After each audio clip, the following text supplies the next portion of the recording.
Hello guys and welcome back to the Motor Recon podcast. I'm your host Adam. I'm joined again today by Rob. What we're going to do at first, I'm just going to let Rob lead off. He wants to talk about, because we've just watched the British Grand Prix, so we just want to talk about some of the historical ones and some of your favourites from the past. And then we're going to move quickly on to some of the cars that have sort of changed the game and brought the sort of field forward a little bit. So to start off with, I'll let you kick off with some of your favourite British Grand Prix. Yeah, if you just obviously when you're watching this, we've just watched the 2019 British We have, Grand yeah, Prix. literally just finished. Just finished, yeah. I thought it was great. I did. It was one of my favourite races of recent time, if I'm honest. We've had two great races on the bounce with Austria and Silverstone, so they've both been really good. So that was always nice to see. And obviously with Lewis taking his 6th British Grand Prix victory and making him the all-time, as far as the statistics are concerned, the all-time British Grand Prix driver, if you like. They were great to sort of that particular event. I was having to think back to some of the ones which, obviously, I wasn't around for most of these. No. And I know there's plenty of other British Grand Prix victories which are just as prestigious throughout history, but these are just some of the ones that stick in my mind.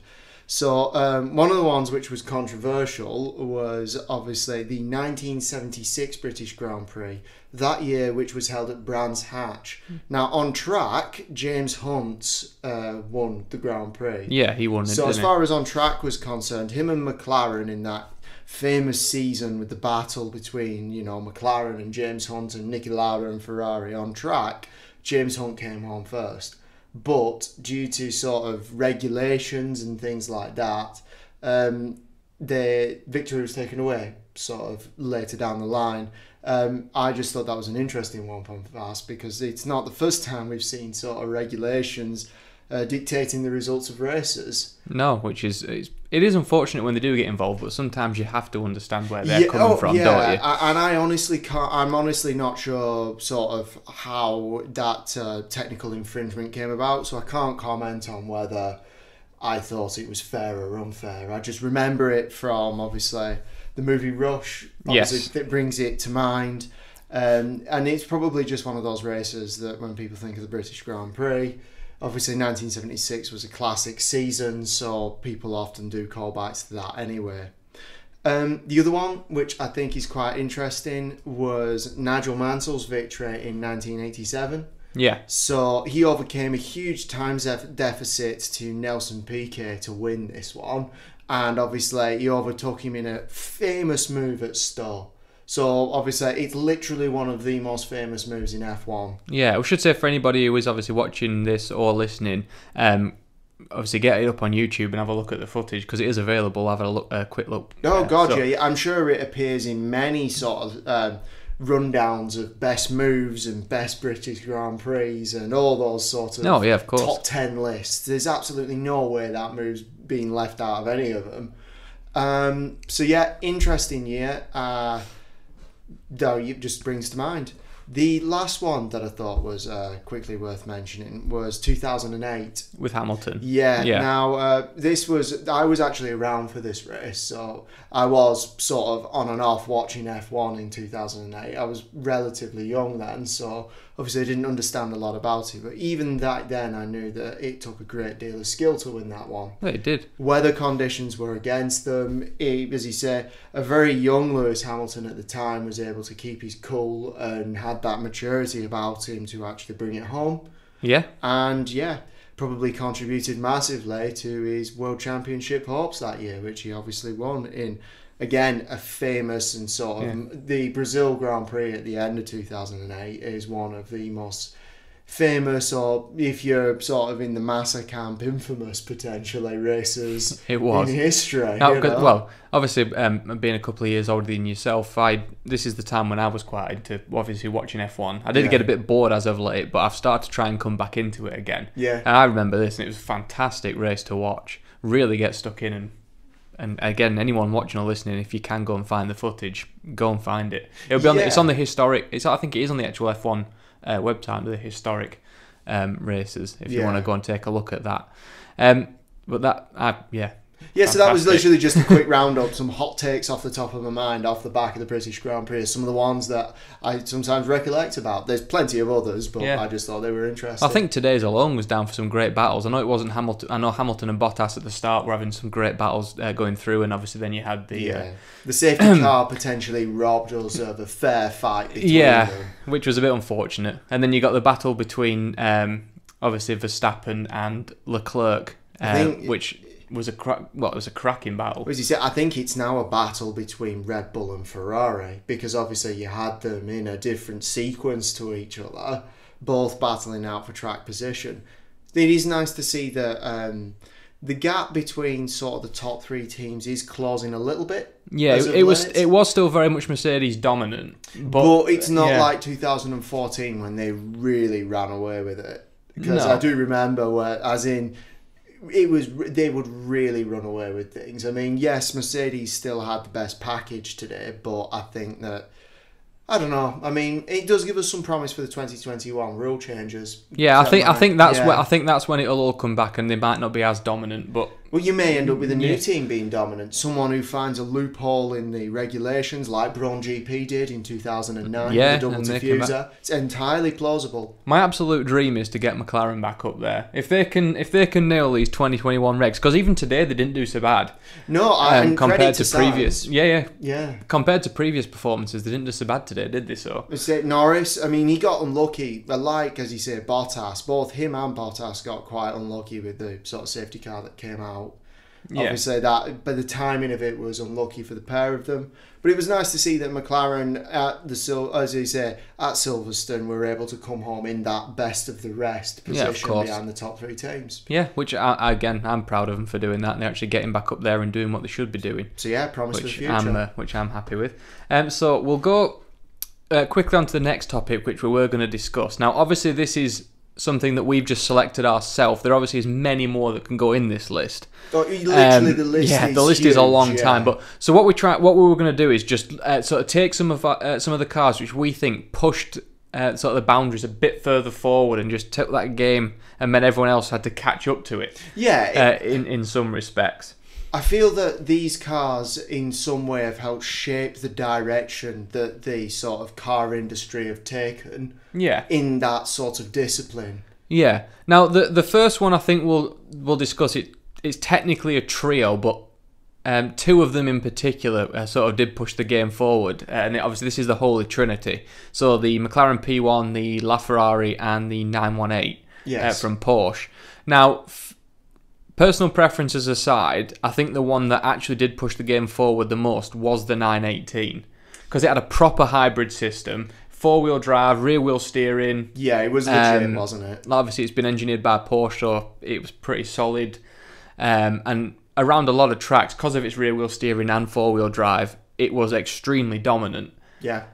But mainly, I think the reason we did bring these ones up is just for sort of the hybrid integration, which usually does then trickle down to the lower cars. Yeah, these were sort of the first, as you said, the three main first hypercars, if you like, from major manufacturers stepping out and going, right, the future of our hypercar direction is going to involve hybrid technology. Yeah. And all three of them, in varying degrees, bought into that. Ferrari least so. Yeah, Ferrari least so. Porsche most so. Again, I'm not going to get into personal preferences and politics with which ones I prefer. I don't. This isn't for this podcast, but obviously the P1 I think obviously then was sort of second after the 918 in terms of actual out and out innovation. Don't get me wrong, I think it's on par in terms of in many cases it's way ahead in terms of performance. Yeah. I've seen it beat it on tracks and things, and in an out and out drag race it does destroy a 918 after a certain amount of time. But it can't go as far on its batteries. No, it cannot. Which obviously is why I think the 918 was just that step ahead. But it was out and out more powerful. I would say that the 918 potentially benefited from, at the time, Porsche's heavy commitment in World Endurance Championship. Yeah, I would agree. I think that its hybrid technology probably benefited from some of that racing expertise actually making it to the road. It did. And from watching, obviously, people review these cars and things, a lot of people always say it in the same way, like the Porsche, while it is obviously outstandingly fast. It's very capable. It just wasn't quite as exciting as the other two in terms of drama. Maybe, dynamics, potentially. I don't think it's quite as exciting to behold as in to look at. To look at it, it's very dull in comparison to the other two. Yeah. McLaren is my favourite, but we're not going to go into that. And then LaFerrari in a close second in terms of looks-wise. But yeah, but I think that is, again, why it probably is the number one. They didn't concentrate on sort of making it the most exciting to look at and the most dramatic to be inside. They just wanted it to be as fast as possible given what they had to work with. Yeah. And also just be, in some way, a daily-ish hypercar. I wouldn't call it a daily in any respect, but it's the most practical of the three. Yeah, it is. And say with the four-wheel drive and rear-wheel steering, it's got a much better turning circle. You say you can go a lot further on the battery, so you can take it into the city centre or town centre and not obviously bother anyone, just cruising. Yeah. And I don't think you had to pay a congestion charge. I could be wrong on that, but I think it was still in a time when hybrids didn't have to pay. We see when you compare that to Ferrari's offering at the same time, which obviously theirs is by far, I imagine, the most heavily weighted towards the internal combustion engine. It had a V12 as opposed to the other two, which had V8. It did, and it had a KERS system, didn't it? And it couldn't run solely on its batteries, if I remember rightly. It could little bits. There is footage of it. It does obviously can't do it in terms of going out for a drive with electric mode like the other two. But it's very slow. Sort of, I've seen people parking them in garages and things like that just in electric mode. So I think it's very, very restricted. But it's not a fully functioning. You could take your Porsche 918 out in the morning. Say, for example, if you were one of those people who were brave enough to take it on a commute, you could potentially get to work on the batteries. Yes, and I don't know these stats for the 918 off the top of my head, but the McLaren P1, I know it was famous for just in electric mode having as much power and speed as a Golf GTI.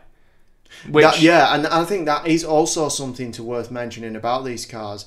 I think it probably helped to push battery technology forward as well. It did. Because I think you have to, in obviously in many respects, these high-end cars, the expensive cars, they are the ones that innovate this kind of stuff, and it eventually does trickle down. But yeah, in more practical ways, it'll end up in your regular hatchback, which we'll get onto hatchbacks soon. Yeah, we will. Because obviously companies spend, particularly Porsche, obviously part of the VW group, they'll have spent millions, as well as McLaren, developing this obviously hybrid technology.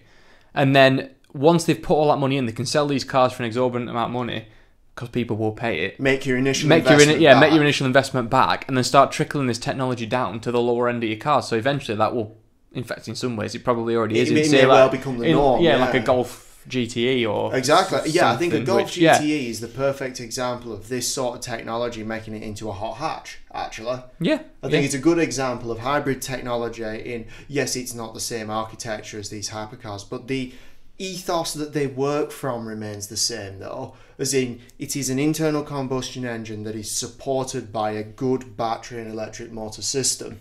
And I think, and again, something I will just quickly mention, because I think it is important in terms of these. Obviously, economy is not normally at the forefront of any hypercar manufacturer's sort of ethos, but obviously mainly the Porsche and the McLaren more so. They actually didn't do bad in terms of MPG. The McLaren was 34.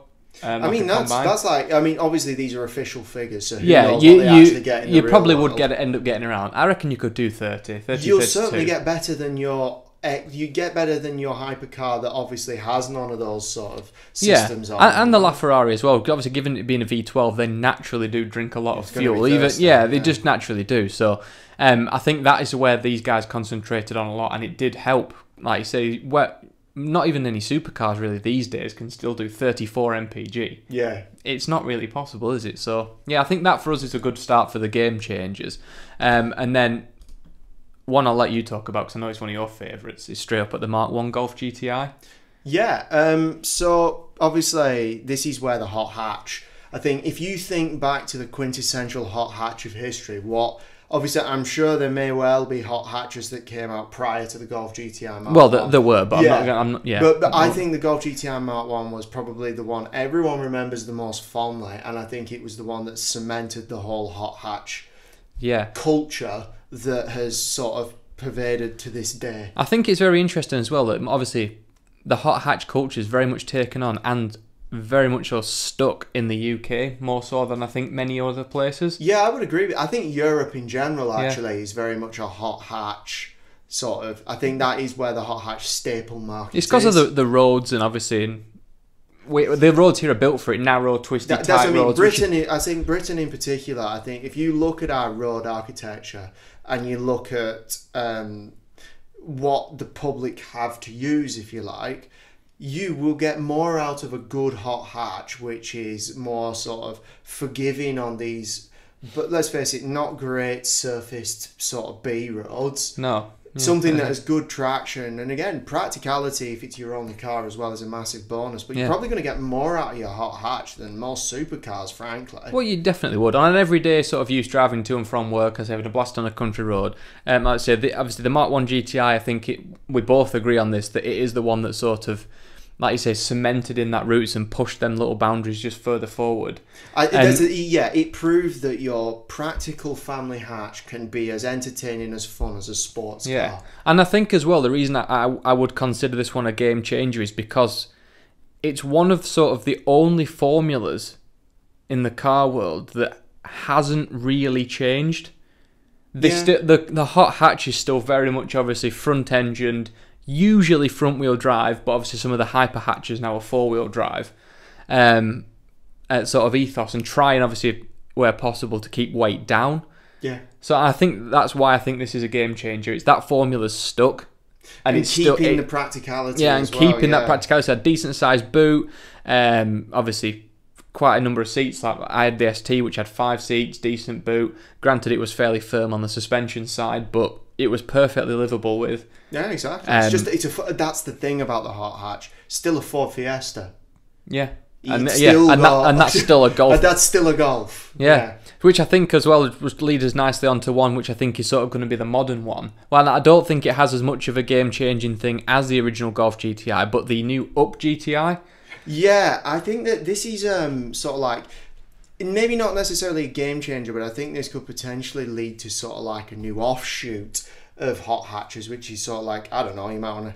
They'll be like lukewarm hot hatches. No, I think the baby hatches though. So I could very much see, say for example, Hyundai coming out with an i20 version of the i10. No, that's what I'm thinking. To go up against the Up, I think bringing out sort of an N10 or whatever is supposed to. And I think obviously, I know they are technically the same cars, but you'll probably see a VRS version of the Skoda one, and maybe an FR version of the Seat one, perhaps. Yeah, Seat Me, yeah. Yeah, I don't see any reason why they wouldn't do that. But I don't see why because as you say, we've read some articles suggesting that the Golf Up GTI has given, VW have had more demand for them than they'd actually expected. Yeah. So there's a market there. Well, this is one of the ones I can actually genuinely comment on because I've driven one. You've driven one. I've driven an Up GTI. Someone at work has one who kindly let me have a go in one. Yeah.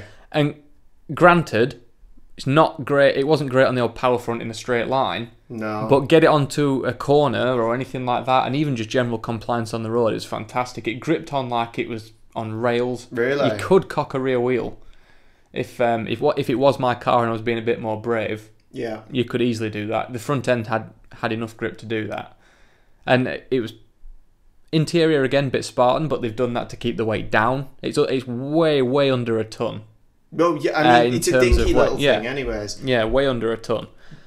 But I don't understand why, sort of say, for example, you could get the Toyota Aygo / Peugeot 107 / C1. You could get yourself a DS version of that. You know, Citroen could bring in their sort of hot hatch specialists or whatever. Yeah, and Toyota do their GR one. Yeah, exactly. Like they've done the Yaris GR. Yeah. Do a GR version of that. Do you know what? I honestly think that would sell. It would. Well, I mean, clearly VW have some interest with the GTI Up, and I think that has the advantage of being able to live on the Golf GTI's prestige. So obviously, if you look at the Up, you get the nice tartan seats and all the rest. Yeah, and also famously has the same horsepower as the original Mark 1 GTI, 113 horsepower. And I think it's a very good marketing campaign because it's essentially saying to guys like me and you, did you like the original Golf GTI? Again, that's how much of a sort of an impact it's had on culture. That people still talk about it and like it. We still talk about it. Well, here's a modern take on that. Yeah. And you can pick it up for sensible money. It's genuinely affordable. Yeah, that's the thing. The one thing as well, because as you well know, obviously, I'm a big ST fan, and as my next car, again, I do want another one. But this was, after driving one, was in the serious contendership. Well, as well because of the price, because it is cheaper. Yeah. But it was a serious contender for my next car. It's very much up there for myself. Yeah. I mean, I'm tempted to wait until, and I think this is something that's going to come later down the line, which will help push the hot hatch game further along.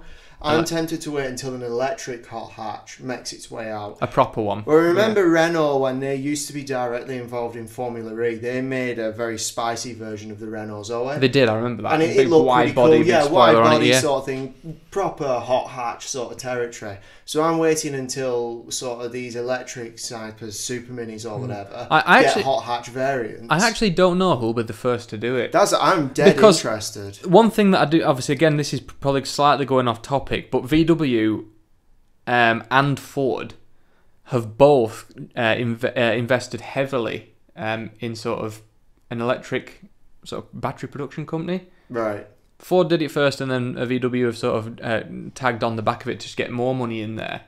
So I think it could be a fight between them two, or potentially a Mini, but that's BMW. But to be fair, Mini are releasing an electric. Yeah, well, they're already releasing the electric. Yeah, the electric hot. Well, I wouldn't consider it a proper hatchback in many respects. It's not. It doesn't have the practicality of the other cars. It's got 4 seats. They're on. I don't know, but so does this, to be fair. But I mean, technically speaking, though, might be the first one that's focused more on performance. That's fully electric as far as the hot hatch world is concerned. Or Renault might pull one out the bag and just make that Zoe. Make that Zoe. I mean, I'm sure that there are plenty of people like me, for example, who are interested in electric cars, but as far as the affordable end of the market is concerned, there's nothing hot hatch worthy that I would put my name to. No, because I think the first people to do it, again, that's what will be, again, the next game-changing moment going forward. If you do that, you've obviously nailed that.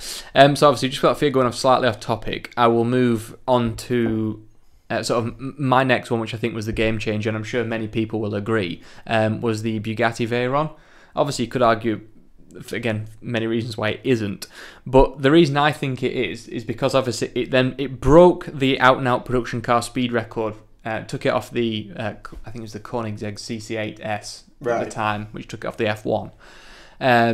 253 miles an hour, which was obviously at the time was unheard of. Absurdly fast. Yeah, 1001 horsepower from its quad turbo W16 engine. But I think the reason why this one, obviously in terms of performance, it was just off the scale. Again, 0 to 60 was on 2.5 seconds-ish with its four-wheel drive. But I think the reason this one pushed the boundaries forward is because it was engineered above and beyond what you would ever need. Yes. Because obviously, for those of you who aren't aware, when obviously VW bought Bugatti, they wanted to do this as a project. And when they sold these cars, originally they sold them for $1 million. Which at the time, obviously, it was the fastest, it was the most expensive car ever made, but they lost money on every single one. It was more of a technical statement. Yeah, they did this. Yeah, they did it as a technical statement. It's quite a heavy car. It's not lightweight by any means for such a small car. Well, the engine alone must weigh a ton. But they didn't go out for lightness. They went out on this for just be the ultimate in sort of luxury as well as performance. So you've got the luxury of a Rolls Royce, if not slightly more so, with the performance of the best hypercars on the planet. I also think that the Bugatti Veyron can be responsible for kick-starting the interest, well, sort of reigniting that interest in getting the road car out-and-out land speed record, if you like, for legal road cars. Because obviously it's no longer the fastest car in the world, and it's been surpassed by quite a number of different cars now. It was surpassed by its successor, the SS, wasn't it? Sort of like the modified version. Then you've got Koenigsegg in on it now, and you've got Hennessy. I think that it can also be responsible for reigniting that interest. It will, just the out-and-out speed record. Out, top end, who's the best. Yeah, and again, while obviously people will say, and I see it in comments on countless videos, oh, the Koenigsegg, blah, blah, blah, blah, blah, this kind of stuff. In many respects, yes, it's a faster car, but it is not engineered to the same level of these kind of cars. Fair enough, he's a fantastic engineer. He invents things that is unbelievably complex and not anyone with any normal person just couldn't do it. Yeah. But they are well renowned for having reliability problems, which you generally don't get from these at all. They obviously take a lot more maintenance than sort of the Chiron, more so now than the Veyron, but these didn't take too much maintenance. They cost a fortune when they did, but they were pretty solid. Well, I think this comes back to sort of the point that it was not only the fastest car in the world as far as top speed was concerned, but you got that unparalleled luxury alongside it as well. Something that Koenigsegg, for as you say, for as good as those engineering feats are, they can't provide you with that unsurpassed luxury now, at the same time. Yeah, they've obviously gone for extremely lightweight and aero and things like that, whereas the Bugatti is a very clean, simple design, ultimate luxury. Yeah, completely different philosophy. And that's why it does annoy me slightly when people are... I know why they're comparing them, but it's a different philosophy and a different type of car completely. So interestingly, the Bugatti Veyron, although we're stating that it can be held responsible for reigniting that interest in the sort of out and out land speed for legal cars or whatever, we're also saying that it sort of stands out on its own by the way that it goes about doing that. Yes, because again, if you can think of another one, just obviously chuck them in the comments. Sure. I cannot think of another car that you could... Again, this is just from footage I've seen. Obviously, I've never driven one. It's a very unique thing that not many people get the chance to. But like even just watching James May do that top speed run in the world record Super Sport. Well, yeah, it was stood solid, wasn't it? You're going along at 200 and what was it, 67 miles an hour? Yeah. And it's just planted on the road. And he said the only sort of drama was at the end when he sort of took his foot off the accelerator and the spoiler came up to obviously slow the car down. Yeah. It just sort of shimmied, maybe. Slightly shimmied when the air changed. Well, let's just think of some of the other famous sort of top speed cars are concerned. So obviously the McLaren F1 comes to my mind. Obviously, by no means, shape or form, as sophisticated and luxurious as the Veyron. What about the Jag XJ220?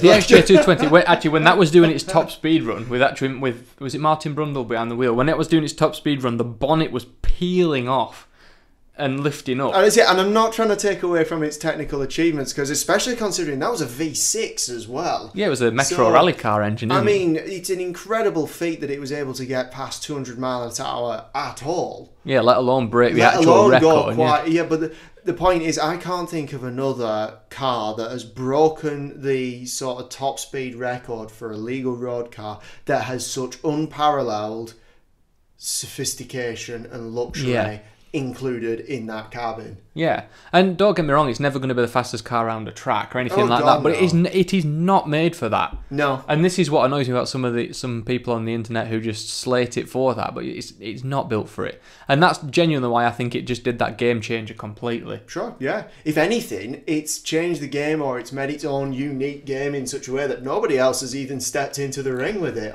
Because it's simply too expensive. You've got the Chiron, but that comes from that's its son. A lot of it, like the engine and things, obviously it's a reworked version of the same engine, which means the development costs are so much cheaper. Obviously, they've just done the out-and-out luxury in it. The styling, while it is different, is not you can tell they're related. Different. You really yeah. But that's why I think, because that hasn't changed the game any more so than no, I don't think so. I think the Veyron was the one. Yeah, and it's done it, and it stood the test of time.